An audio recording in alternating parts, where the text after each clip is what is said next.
So Republicans are always talking about how they're the party of freedom, but let's just be real about it. You've removed bodily autonomy rights from women. You have removed basic human rights from the trans community. You have removed inclusion rights from the LGBTQ plus community to the point where you can't even mention the community or anything relating to the community in educational centers and government offices in certain states. Let's talk for a minute about freedom. Now, as this video points out, the Republicans are not the party of freedom. They've done a good job branding themselves as such. A lot of people think that that's what Republicans stand for. They stand for small government, limited government interference into your private life, the freedom and liberty to do whatever you want. But in reality, in this moment we're living in right now, shows that's not the case. You have disproportionately supported a for-profit prison system that breaks apart certain communities at an incredibly high rate. Your racism is very clear. You've even gone as far as to attempt and fail to block a Supreme Court justice from becoming one due to the color of her skin, because it certainly wasn't due to her qualifications. There is nothing about this party that represents freedom for anybody that isn't, let's be real, white, straight, cis, and male. Let me explain. Last week we heard that the Supreme Court is planning to totally overturn Roe v. Wade. Now that's going to strip bodily autonomy and the right to control your own reproductive system for millions and millions of people. And this is the government telling those people what they can and can't do with their body when they're pregnant. And you can easily see how that, which Republicans support, and largely Republicans in Congress steadfastly support, that isn't freedom. That is the government telling you what you can and can't do with your body. That should go against everything that they stand for, but they're hypocrites, and nobody on the right really seems to care. Unfortunately, hypocrisy isn't really a big motivator in politics. It's just kind of commonplace. Everyone accepts it as reality. But what this represents, again, is just branding. Republicans are really good at branding, and it's in iconography, it's in their language, the use of the American flag, the use of overtly patriotic symbols, invoking terms like liberty and freedom continue to instill this myth in the minds of the American people. Can I tell you, if I were your brother, I would have been afraid to tell you too.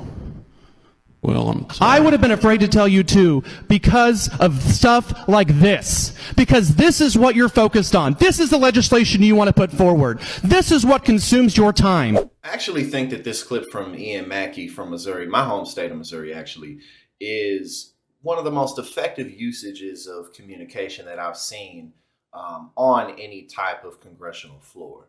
Because he really shed light on what the Republican Party overwhelmingly is focused on. I was afraid of people like you growing up, and I grew up in Hickory County, Missouri.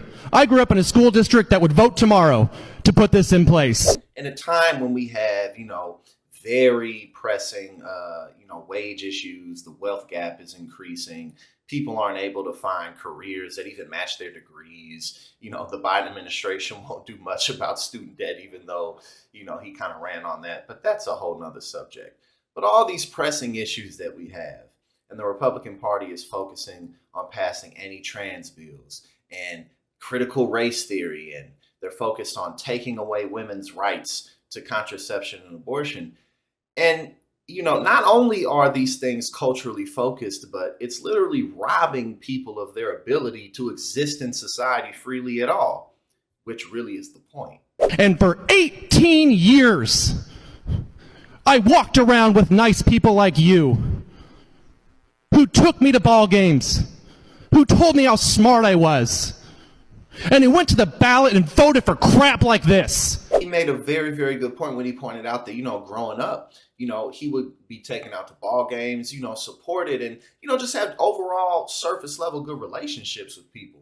And it's like that, not just within the LGBTQ community, but also within minority communities to where, you'll know, maybe upper class whites or upper class Republicans who, overwhelmingly are nice people, but then, their voting and their true influential cultural beliefs will literally rob you of your ability to function in society. Well, I think abortion's murder.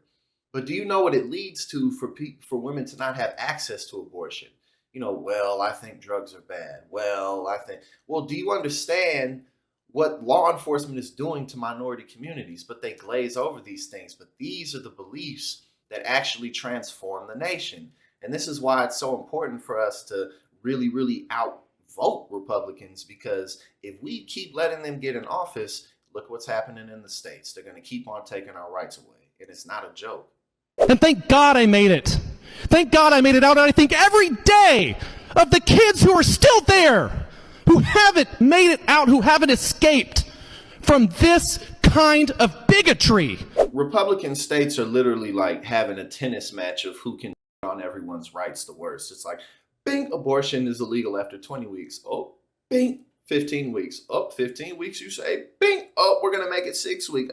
Bing, we're going to make abortion completely illegal.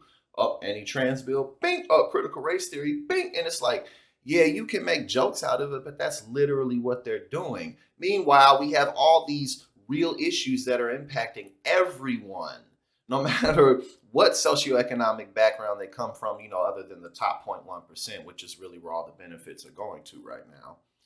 But, again, they're playing this ping pong match back and forth with each other, but it's not just about the policies that are being passed. They're just animating the base. This is what the base wants to see. And unfortunately, while it's entertainment for many of them, they're getting robbed too.